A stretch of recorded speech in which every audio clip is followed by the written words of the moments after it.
দেখো এই অঙ্কটা আমরা কিভাবে সংক্ষেপে করব সেটা একটু দেখে নিই। কি লেখা আছে, একটি বই 280 টাকায় বিক্রি করে 20% ক্ষতি হলে বইটির ক্রয় মূল্য কত হবে? তাহলে ক্রয় মূল্য কত হবে? ক্রয় মূল্য ইজিক্যাল টু বিক্রয় মূল্য দেওয়া আছে 280 ইন্টু উপরে হবে 100, নিচে যেহেতু ক্ষতি আছে তাহলে কী হবে 100 মাইনাস 20% ক্ষতি আছে। তাহলে কত আসছে এটা? এটা আসছে 280 ইন্টু 100/80।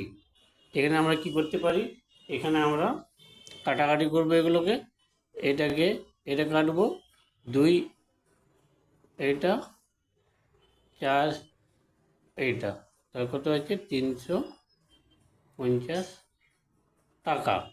তাহলে অপশান ডি ইজ কারেক্ট।